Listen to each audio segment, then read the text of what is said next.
belleza, corrupción y frustración, temas de fondo en esta novela.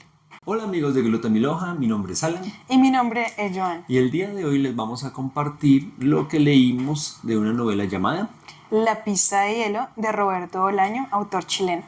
Entonces esperamos que les guste mucho el video de hoy. Entonces vamos a comenzar con nuestras ya usuales preguntas y nuestra primera pregunta es ¿por qué el título La pista de hielo? Bueno, el título nos sugiere bastante de lo que va a ser para mí el escenario principal de la novela. Una pista de hielo en medio de el verano en un país en el que prima el clima caliente. En la costa, en la zona En la costera costa, española. cerca al mar. Imagínate eso. Pues es complicado. O sea, nada más imagínense el esfuerzo que hay que hacer para eso y eso tiene mucho que ver con el trasfondo de la novela. Entonces, la pista de hielo como tal está ubicada dentro de un palacio bastante enigmático, que es el Palacio de Benvingut, ¿sí? En una ciudad también enigmática Sí, que Z, Bolaño nomina como Z. como Z. En este enigmático palacio de Benvingut hay una piscina que se va a transformar, sí señores, en la pista de hielo. Como ustedes se pueden dar cuenta, ¿qué motiva a alguien a volver una pista de hielo en la costa en pleno verano? Pues tenemos que ver que alguien tiene que tener una musa, una persona a quien alcanzar, a quien conquistar, y entra Eric Roskels con toda la intención de conquistar una patinadora, justamente patinadora de hielo, llamada Nuria. Es una mujer absolutamente hermosa y Eric, la verdad, no es el hombre más agraciado del mundo. Entonces él se describe a sí mismo, incluso suda bastante. Entonces él desea con toda su alma y su cuerpo, yo también pienso, a esta mujer. Sí. Quiere conquistarla, conseguir sus encantos y esto le abre la puerta a una cosa que es impensable, que es convertir una piscina en una pista de hielo. Porque acá hay que aclarar que ella es patinadora profesional. Y Eric es Un político bastante prestante, Ajá. muy cercano a la que en ese momento De la era alcaldesa. la alcaldesa, Doña, llamada Doña Pilar. Pilar. Entonces, este hombre tuvo la capacidad para desviar recursos de la ciudad para mandar a unos especialistas, un fontanero, no me acuerdo, un arquitecto, unos especialistas allá para convertir eso en una pista de hielo. Pero la cuestión es que los recursos no son de él. Y de hecho el predio, pues debe ser cuando alguien desaparece, usualmente los gobiernos toman posesión de esos predios y él no respeta eso y lo que es apropiarse de eso. ¿Y cuál es el plan para justificarlo al final? Él dice, no, pues es que es una inversión social. Los niños de Z necesitan un lugar para divertirse, para pasarla bien y además para practicar el patinaje. Entonces él dice, con lo que le podemos cobrar a cada niño, a cada persona para ingresar a este lugar, podemos recuperar la inversión y hacer una ganancia significativa. Pero pues todo eso es absoluta carreta.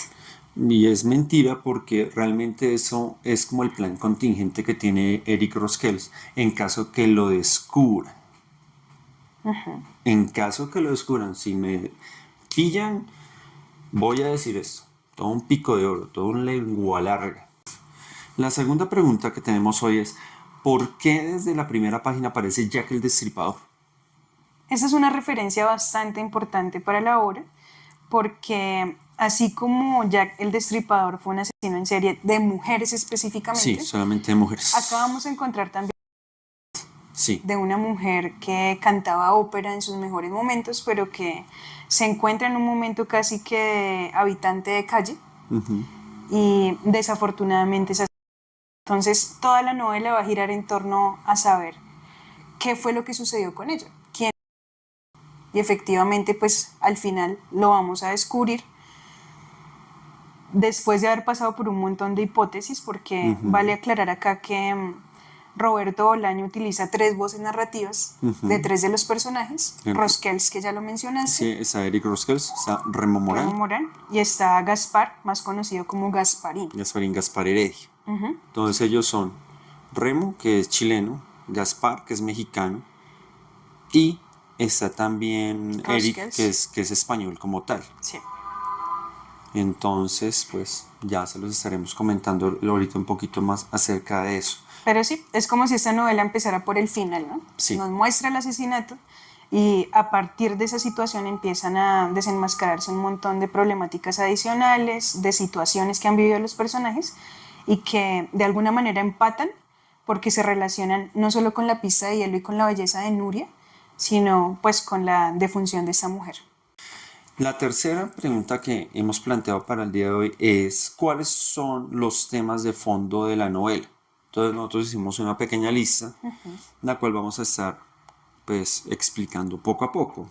Tenemos detectados 5 temas fuertes que son la búsqueda de la belleza, la corrupción, como ustedes ya lo pudieron intuir, las aspiraciones frustradas y la decadencia. Entonces vamos a iniciar por la búsqueda de la belleza. ¿Cómo es esto de la búsqueda de la belleza? Tú ya no lo anticipaste un poco. Nuria Martí es una patinadora joven, esbelta, muy bella, que sin duda alguna descresta a los hombres apenas la ven. Rosquels, por su lado, pues no es un tipo muy agraciado, no es bonito, pero está todo el tiempo persiguiendo la belleza de esta mujer. Sí, y se convierte en un punto de encuentro entre Rosquels y Remo Morán, porque pues ambos terminan como de distinta manera relacionados con ella.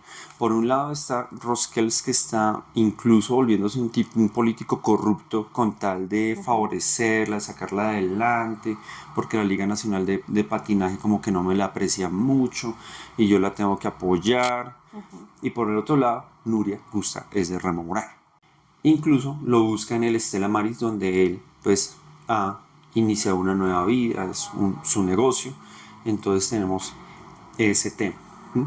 Y hay más afinidad entre ellos dos que entre Eric y Nuria. Listo, tenemos esa búsqueda de la belleza.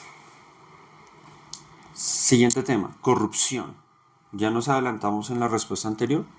Pues Eric Roskels se vuelve un hombre corrupto, desvía fondos para el Palacio de Benvingut para convertir una piscina en una pista de hielo para poder conquistar a la final a Nuria, que debe practicar pues, para los campeonatos que tiene, las competencias, sus muestras.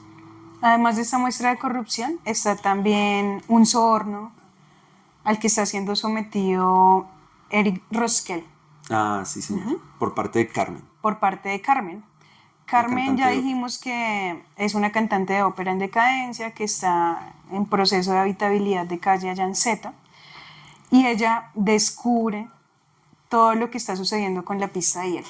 Ella se da cuenta que hay un ilícito allí y que hay políticos que están como ocultando esta situación. Se acerca a Rosquels y empieza a cobrarle por su silencio. Dice, listo, yo me quedo callada, no hay problema. Pero quiero una casa. Quiero una Ese casa es el de precio interés de ella, social. una casa.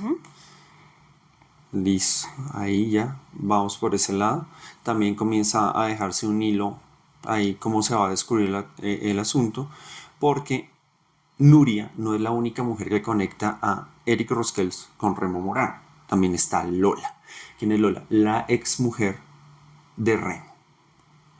Pero antes de ser esposa de Remo en su época, es una excelentísima asistente de Eric Roskels, y Eric no es que esté enamorado de ella, pero sí la aprecia mucho porque es supremamente eficiente. Ese hombre la admira mucho por ese lado. Entonces, él ve cómo se casó con Remo, luego se divorcian y no le cae bien, no le cae bien Remo por lo que pasó con Lola y piensa que se puede repetir en Nuria, con el detalle adicional que él está pues tragadísimo, enamoradísimo de esta mujer, de Nuria me refiero. Entonces ahí tenemos el tema de corrupción, y ese tema de corrupción nos lleva al por qué decimos que en más de una ocasión él se refiere hacia los inmigrantes con palabras como sudaca. a Remo como el sudamericano ese. Entonces vemos el tema del... Se nota bastante desprecio, sí, Sí, por la gente bastante. venida de fuera. Y aquí pues ya pasamos al tema de las aspiraciones frustradas, porque esos inmigrantes llegan al país, llegan a Z, buscando un mejor futuro que el que tenían, digamos, en este en caso particular acá, de Chile o México, ¿sí? O en general de Latinoamérica, pero como que se mencionan más estos dos países. Entonces entran allá en contacto y pues a la final tienen unas vidas, pues Remo es el que mejor le va, ¿no? Pero son vidas más bien regulares. Pues mira lo que sucede con Gaspar Heredia. Él tenía en su país la ilusión de convertirse en un poeta reconocido y que su gente disfrutara de sus letras, pero termina siendo simplemente un cuidador en el Estela Maris y ya, su vida se limita a eso, ¿no? Sí, a la final es una vida bastante, pues, sencilla. Lo que pasa con Nuria también es una frustración bastante fuerte con su carrera profesional como patinadora. Ella no logra ni de principio ni al final de la novela que la acepten en la liga y convertirse en alguien reconocido. Sí, De hecho, la reconocen en Z, pero por cuestiones negativas cuando se descubre todo lo de la pista de hielo. sí, Empiezan a señalarla, a estigmatizarla hasta el punto que ella se tiene que ir de ese lugar por un tiempo. en efecto. Entonces tenemos todos esos temas. Em, También hay una diferencia entre que es tener una vida sencilla, digamos, Remo, gracias a Remo, por ejemplo, Gaspar Heredia tiene como vivir, él le ayuda. Y el contacto es una amiga en común que tienen desde México, ¿m? Que se menciona muy rápidamente al principio de la novela. Es una vida sencilla. La vida de Nuria es una vida también sencilla, está dependiendo bastante de Eric Rosquels. Hay aquellos que viven un poco mejor, como la alcaldesa Pilar, con el mismo Eric Rosquels. Remo Morán, que hay más o menos, va como en la mitad. Pero eso es la vida sencilla, la vida normal. También está el otro lado que es la vida miserable. Y entonces la vida miserable ya se representa con Caridad y Carmen. O sea, Caridad es una muchacha un poco extraña, no come, se le viene la sangre todo el tiempo, se la pasa Por todo la el tiempo, nariz. sí, se la pasa con esta señora Carmen sin que tengan un vínculo Sanguíneo. sanguíneo entre ellas. Soportando la vida, Sí, simplemente. y en un momento en el Estela Maris, en la parte del campamento, ellas se la pasan viviendo, pero sinceramente sin dinero. Es porque Gaspar es el de las gafas, es el de la vista gorda, no dice nada. Entonces, de esa manera es que ellas pueden quedarse ahí. Sin embargo, hay un problema con otro como de los inquilinos de ese campamento. Y Y con las es, señoras que hacen el aseo. sí, que hay un tema ahí un poco desagradable con algo que pasó en el baño Coprológico. coprológico ahí. Entonces es un tema ahí bastante desagradable y les echan la culpa. Entonces esas son las dinámicas que ellas viven. Ellas dos se tienen que ir de ahí, ¿no? Sí, se van de ahí y cuando se van de ahí terminan por aquellas cosas, ven que ese palacio es como enigmático, que nadie se le mete y se van a vivir allá y se encuentran con que hay una pista de hielo. Ellas son las primeras que se dan cuenta. Sí.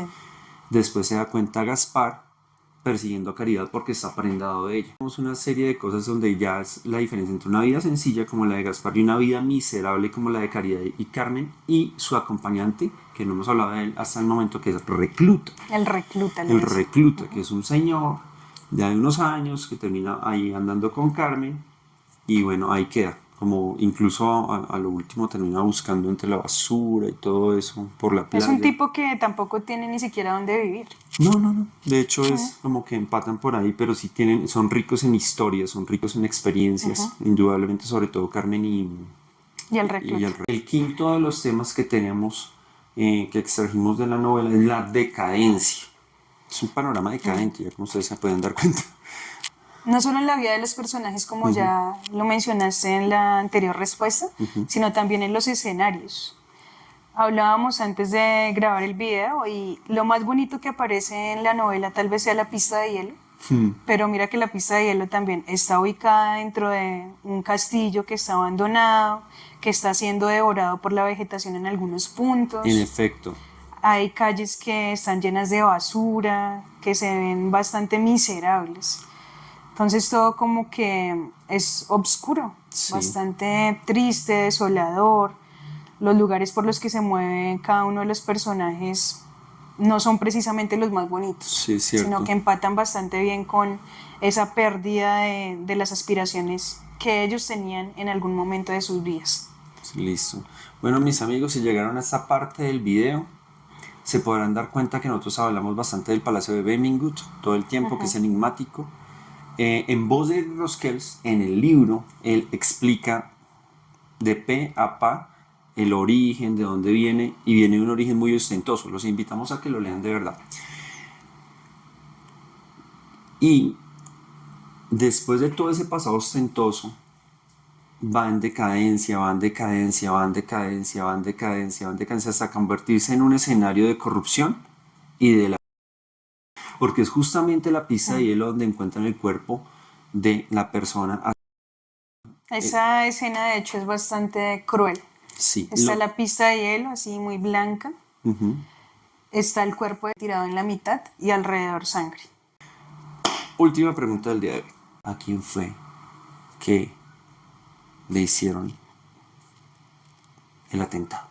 La escena es bastante siniestra. Está la pista de hielo blanca y en la mitad aparece el cuerpo de Carmen tirado ya sin vida, alrededor sangre. El que primero se encuentra con esa escena desoladora es Gaspar Heredia, más conocido como Gasparín. Él entra al castillo, que ya conocía previamente porque, como dijiste, se la pasaba por ahí persiguiendo a Caridad, y la encuentra precisamente a ella con un cuchillo ensangrentado en la mano. Lo que convierte a Caridad en la primer sospechosa del crimen. Gaspar, así como un fantasma, ¿no? Decide encubrir a Caridad, se la lleva con él, primero duermen en una de las habitaciones bastante miedosas de este castillo y luego se van al campamento de Stella Maris y allí se quedan, ocultándose de las autoridades. Eso. Hay otro sospechoso, como ustedes pueden intuir, Carmen, estaba extorsionando a Eric Roskels porque ya se había dado cuenta de lo de la pista de hielo y estaba pidiendo una casa. Entonces tenemos esos sospechosos y sin embargo el verdadero responsable resultó siendo... Nada, y el que menos esperaba, a quien Carmen acogió como un gran amigo, con quien compartió muchas experiencias de su vida pasada, el recluta. En una de las últimas escenas, él aparece en una playa que otra vez es un escenario decadente porque está muy sucia, está gris y está fea. Él aparece contándole a Remo Morán que fue él el responsable de lo que le pasó a Carmen. ¿Qué razones tuvo? ¿Qué motivaciones? Pues sinceramente ninguna. Y yo creo que él es la muestra fehaciente de lo que prima en esta novela, que es precisamente ese sinsentido, esa sin razón, esa sin motivación, si se puede decir de esa manera. Entonces miren que de hecho el libro empieza con un epígrafe de Mario Santiago: si he de vivir, que sea sin timón y en el delirio. Esperamos que les haya gustado el video hoy y si no han leído la obra, se la súper recomendamos. Con todo y los spoilers que les hayamos hecho hoy, es súper rico leer este libro. Además es muy corto, eso sí, de una sentada sal. Entonces, eso fue todo por hoy. Gracias.